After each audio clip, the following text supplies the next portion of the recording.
E aí, pessoal, tudo bem? Aqui é o professor João. Hoje a gente vai falar sobre rendimento das reações químicas utilizando a técnica de análise dimensional, tá? Quando a gente faz um cálculo estequiométrico, a gente sempre considera que o rendimento ali é 100%, ou seja, os valores que a gente obtém ali são valores meramente teóricos, tá?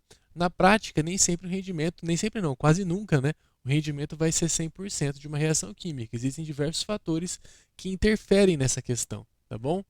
Como por exemplo a temperatura, a pressão, né?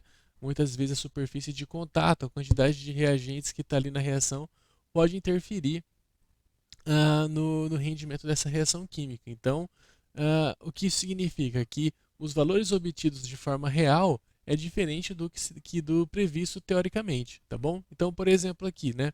A gente tem um primeiro exemplo que coloca aqui, ó, numa reação de produção de amônia reagiram-se 360 gramas de hidrogênio e uma quantidade suficiente de nitrogênio, gerando um rendimento de 20%. Qual foi a massa da amônia obtida? Então, como que a gente resolve isso daqui, pessoal? Primeira coisa, pega o dado numérico do exercício, 360 gramas, né?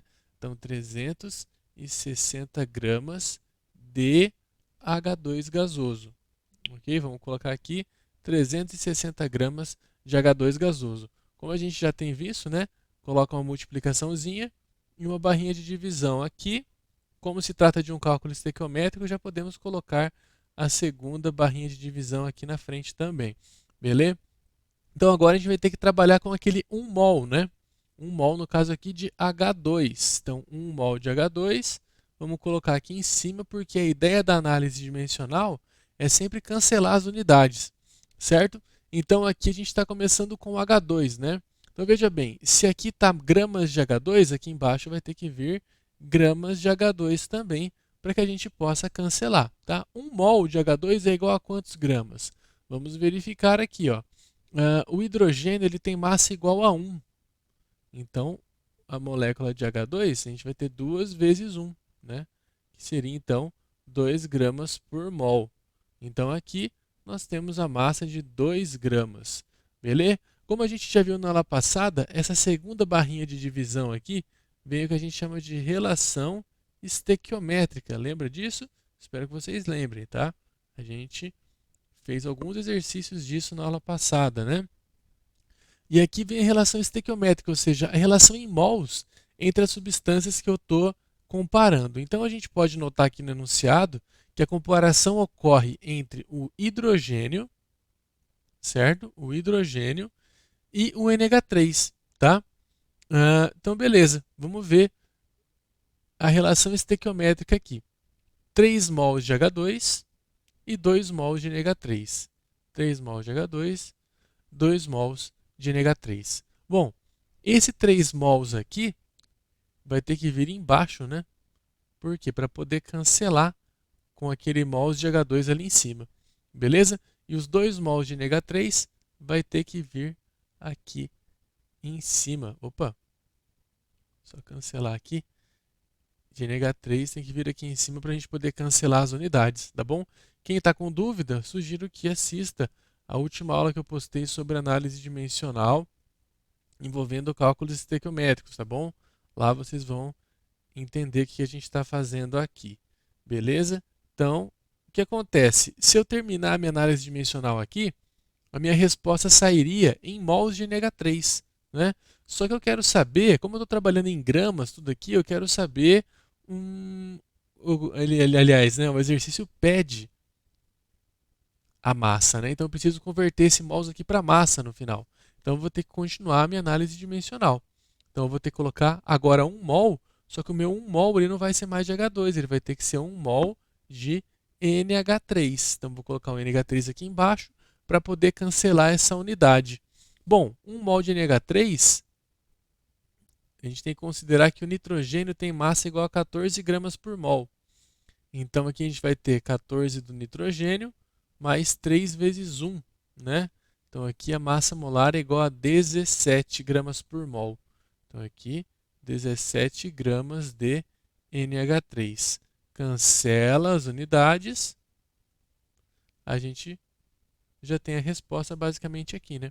Então aqui vai ficar 360 vezes 17 dividido por 3 vezes 2. Vezes 2 aqui em cima também, né? A gente pode cancelar esse 2 também, pessoal, aqui, ó.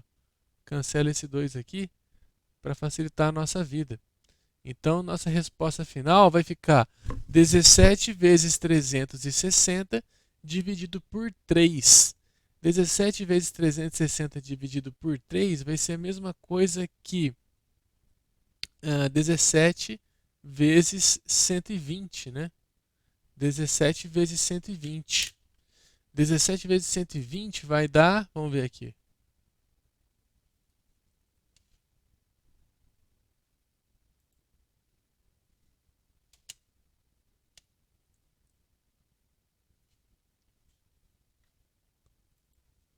Vai dar 2040. 2040 gramas de NH3. Só que, quando eu faço esse cálculo, eu estou considerando um rendimento de 100%. O meu rendimento aqui não é 100%, é 20%. Então, eu vou ter que multiplicar esse resultado final aqui por 0,2. Certo? 20%, 0,2. Ou seja, aqui eu vou ter uma quantidade em gramas igual a 408 gramas de NH3. Beleza? Espero que tenha ficado claro esse primeiro exercício. Então, é igual a gente fez na aula passada, só que no final a gente multiplicou pelo rendimento que a reação passou. Certo? Só que existem algumas situações em que o exercício não passa o rendimento, ele pede que a gente calcule o rendimento. Que é esse caso que a gente vai ver agora aqui, ó, da UFC, que diz o seguinte: uma das maneiras de se produzir cal viva, que é o CaOS, é através da pirólise do calcário, que é a decomposição do calcário. Uma amostra de 20 gramas de calcário produziu 10 gramas de cal viva. O rendimento da reação foi de aproximadamente. Então aqui ele pergunta qual é o rendimento, né? E quando ele pergunta qual é o rendimento, a gente vai ter que usar lá no final da nossa resposta a seguinte formulazinha: o rendimento é igual a massa real sobre a massa teórica. Sobre a massa teórica. A gente já viu isso também anteriormente, né? Então o que acontece? A massa real, o exercício já me passou, que é o 10 gramas. A massa obtida aqui, ó, a massa obtida foi 10 gramas, né? Então já tem esse valor. Só falta descobrir o valor teórico. E o valor teórico a gente vai utilizar, a gente vai encontrar, aliás, com a nossa análise dimensional, beleza? Então, bora lá. A reação que a gente vai trabalhar aqui é a seguinte: é a pirólise do calcário, que é o CaCO3 sólido, decompondo termicamente em óxido de cálcio mais gás carbônico. Beleza? Bom, a proporção estequiométrica é 1 para 1 para 1, aqui já está balanceada, né? E o exercício fala que nós temos uma amostra de 20 gramas de calcário. Então vamos começar a calcular aqui, né? Vamos colocar uns 20 gramas de calcário. 20 gramas de calcário, que é o CaCO3, beleza? Então a gente vai ter aqui uma análise dimensional, já colocamos a multiplicação, divisão, multiplicação, divisão. Lembrando que na segunda barrinha vai ser a relação estequiométrica, beleza? Então, a gente vai ter que trabalhar com 1 mol. Esse 1 mol vai ter que vir em cima. Por que 1 mol de calcário vai ter que vir em cima? Porque se eu colocar embaixo, eu não consigo cancelar a unidade em gramas aqui, né? Então, a gente vai ter que achar aqui a massa do calcário, sabendo que o cálcio é 40. Isso aqui tem na tabela periódica, tá, pessoal? O carbono é 12 e o oxigênio é 16, né? Vai ficar, então, o calcário vai ficar 40 mais 12 mais 16 vezes 3. Isso aqui vai dar 100, né? Então, a massa aqui é igual a 100 gramas de calcário. 100 gramas de CaCO3, beleza? Aqui vem o que a gente chama de relação estequiométrica.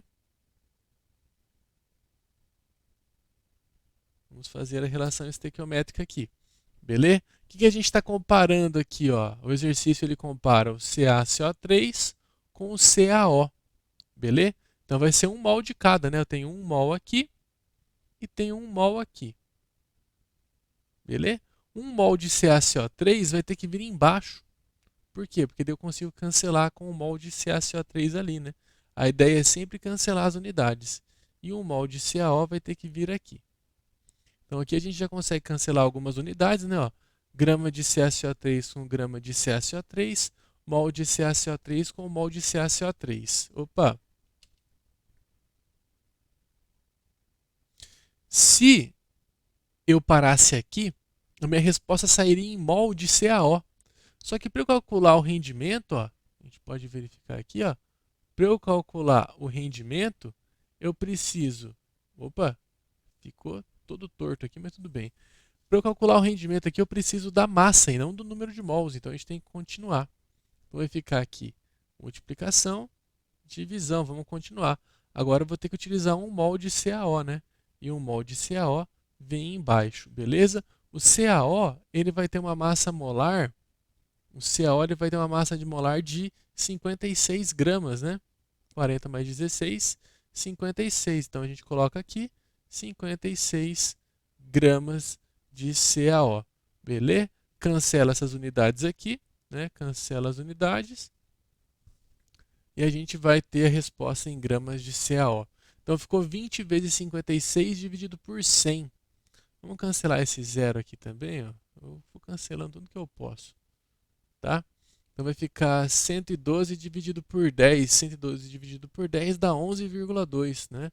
Então a resposta aqui, 11,2 gramas de CaO. Certo? Isso aqui seria a massa teórica. Agora a gente consegue achar o rendimento da reação. Vamos aplicar aquela formulazinha que a gente acabou de falar, né? Rendimento. Deixa eu colocar aqui embaixo que é mais fácil, né? Rendimento é igual a massa real sobre a massa teórica. A massa real, o exercício já passou. Ele disse que foi produzido 10 gramas, né? Só que a gente viu que na teoria era para ter produzido 12. Então, 10 dividido por 12 vai dar o nosso rendimento, né? Então, vamos colocar aqui na calculadora. Então, vai ficar 10 sobre 12, 0,83. Então, aqui, 0,83, que é igual a 83%. Beleza? Assim que a gente calcula, então, o rendimento das reações, certinho? Pessoal, é isso aí. Espero que vocês tenham compreendido a aula de hoje e a gente se vê na próxima. Se vê não, porque eu estou sem minha câmera hoje, né? Vocês não me viram hoje, mas vocês me ouviram. Então é isso aí. Até mais, galera. Abraço. Tchau, tchau.